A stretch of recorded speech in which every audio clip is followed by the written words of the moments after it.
Hello students, welcome back to Resolution Study Point.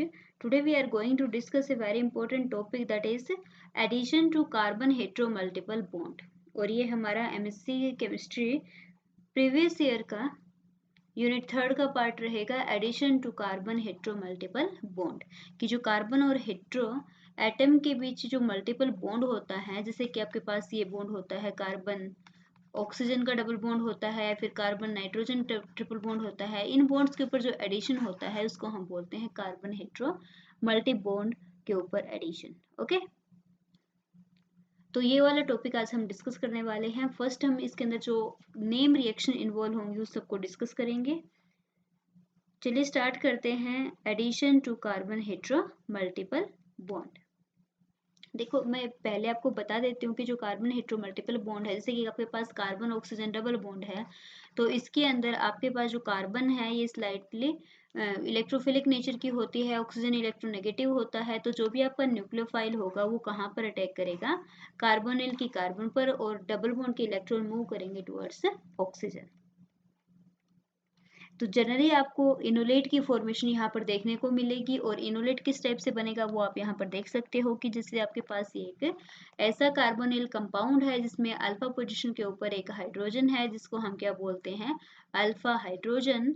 जब आप इसके बेस से रिएक्शन करते हो तो बेस का काम होगा इस प्रोटॉन को अब्स्ट्रक्शन करना। बेस इस प्रोटॉन को यहाँ से निकाल लेगा और नेगेटिव चार्ज आएगा कार्बन के ऊपर। इसकी दूसरी रेजोनेटिंग स्ट्रक्चर लिखेंगे तो ये नेगेटिव चार्ज बनाएगा डबल बॉन्ड कार्बन के साथ, और इलेक्ट्रॉन डेंसिटी मूव करेंगे टुवर्ड्स ऑक्सीजन। ये जो आपका अनायन आया था इसको हम बोलते हैं इनोलेट आयन। क्या बोलते हैं? Enolate ion. This is your enolate ion. Okay, और ये इसकी रेजोनेटिंग स्ट्रक्चर है, रेजोनेंस की वजह से ये स्टेबलाइज्ड होता है।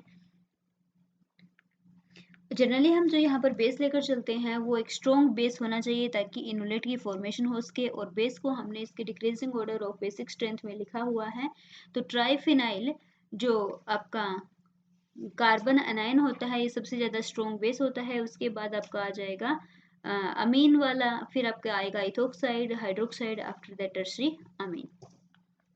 ये आपके कुछ बेस है जिसको हमने इसकी बेसिक स्ट्रेंथ के डिक्रीजिंग ऑर्डर में लिखा हुआ है। अब हम बात करते हैं जो हमारा इस टॉपिक की फर्स्ट नेम रिएक्शन है उसके बारे में। और फर्स्ट नेम रिएक्शन यहाँ पर हम डिस्कस करने वाले हैं, उसका नाम क्या है? Aldol condensation. So now we are going to discuss aldol condensation. Name reaction है एल्डोल कंडेंसेशन, एल्डोल रिएक्शन भी इसको बोल देते हैं, कई बार हम इसको एल्डोल एडिशन रिएक्शन भी बोलते हैं। तो देखिए, एल्डोल जो रिएक्शन होती है, चाहे आप इसको एसिडिक मीडियम में कराओ चाहे बेसिक मीडियम में कराओ, दोनों ही मीडियम में रिएक्शन शो करता है।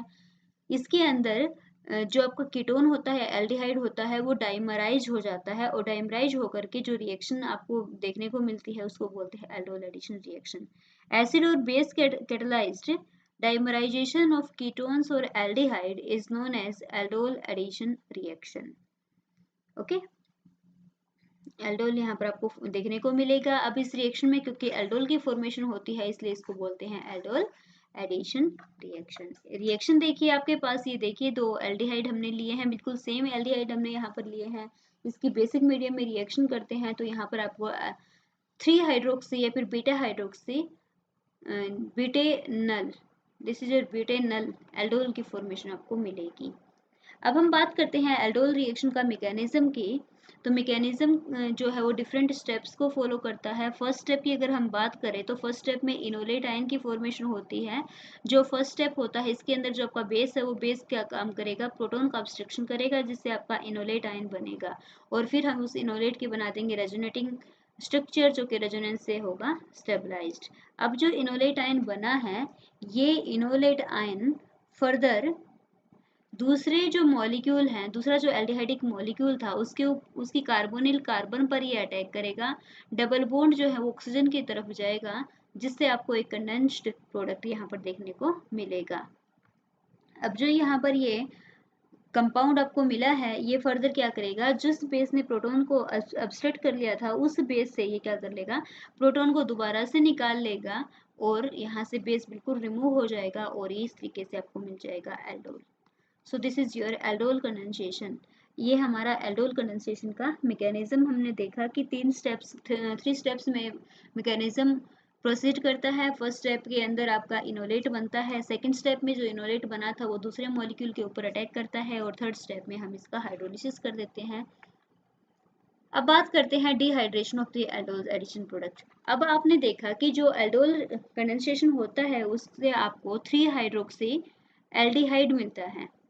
अब जो एल्डिहाइड बना है यहाँ पर, अगर यहाँ से आप वाटर का लॉस करवा दोगे तो उसको हम बोलेंगे dehydration, loss of water from the aldol addition product. अगर आप एल्डोल एडिशन के प्रोडक्ट से वाटर का लॉस करवाओगे तो उस को हम क्या बोल देंगे, डिहाइड्रेशन बोल देंगे। बीटा हाइड्रोक्सी कार्बोनिल कंपाउंड से यहाँ पर आपको मिलेगा अनसैचुरेटेड कार्बोनिल कंपाउंड की फॉर्मेशन।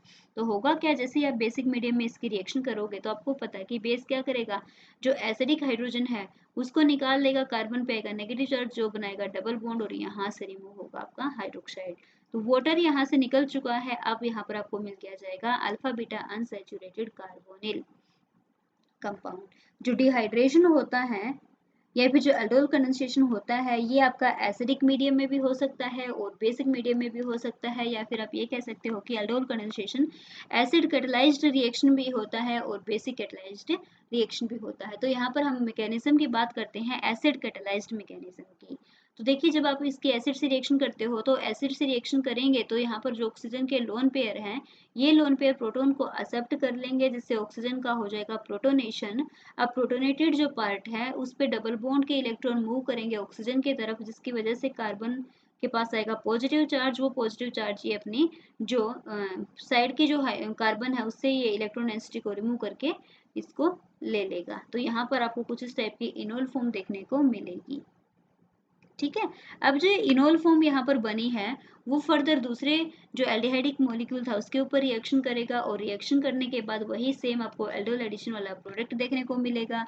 जैसे आपको एल्डोल एडिशन प्रोडक्ट दिख जाएगा, आप इसका कर दोगे एसिडिक मीडियम में डिहाइड्रेशन। एसिडिक मीडियम में डिहाइड्रेशन अगर आप करोगे तो फर्स्टली आप ऑक्सीजन का कर दोगे प्रोटोनेशन, जिससे OH2 पॉजिटिव आएगा, बॉन्ड ब्रेक करेगा, यहाँ से ये जो हाइड्रोजन है ये बॉन्ड ब्रेक करेगा, डबल बॉन्ड आपको मिल जाएगा, अल्फा बीटा अनसैचुरेटेड कार्बोनिल की यहाँ पर फॉर्मेशन होगी।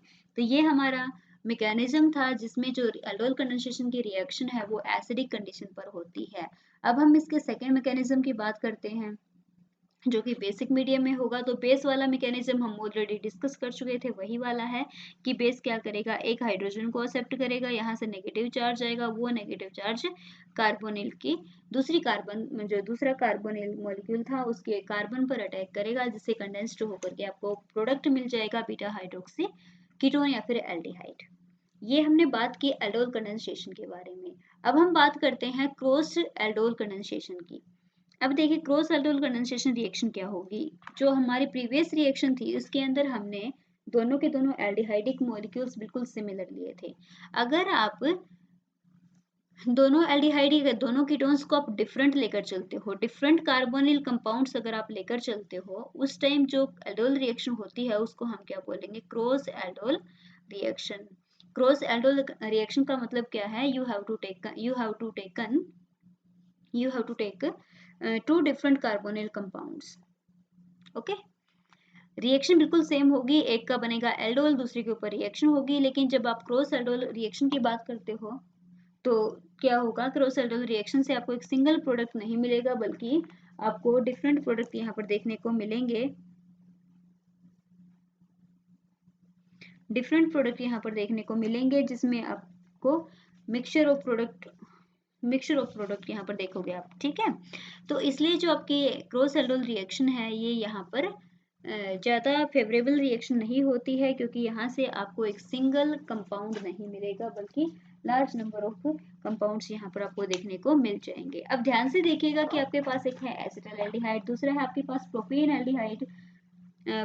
एल्डिहाइड, प्रोपेनल बोल सकते हैं आप इसको। तो यहाँ पर आप किसी एक का भी इनोलेट बना लो, दूसरे के ऊपर रिएक्शन करा लो, तो आप क्या मान सकते हो, आप ये मानकर चल सकते हो कि वही हम तो है ना एल्डिहाइड का बनाएंगे इनोलेट। अगर आप एल्डिहाइड का इनोलेट बनाते हो तो वो इनोलेट एल्डिहाइड के मॉलिक्यूल के साथ भी तो रिएक्शन कर सकता है। अगर वो प्रोपेनल के साथ रिएक्शन करेगा तो एसिटल एल्डिहाइड के साथ भी तो रिएक्शन कर सकता है। तो इस तरीके से आप देखोगे दोनों के इनोलेट फॉर्मेशन पॉसिबल है। जब दोनों इनोलेट बनाएंगे तो यहाँ पर आपको टोटल 4 जो चार जो प्रोडक्ट हैं वो देखने को मिलेंगे। इसलिए जो ये रिएक्शन है ज़्यादा इंपॉर्टेंट रिएक्शन हम इसको नहीं मानकर चलते, क्योंकि यहाँ पर आपको साइड प्रोडक्ट ज़्यादा देखने को मिलते हैं। साइड प्रोडक्ट ज़्यादा देखने को मिलते हैं। जो रिक्वायर्ड प्रोडक्ट आपका होता है वो यहाँ पर आपको केवल वो यहाँ पर दिखाई नहीं देता। ओके, तो देखिए इस रिएक्शन को ध्यान से समझिए एक बार।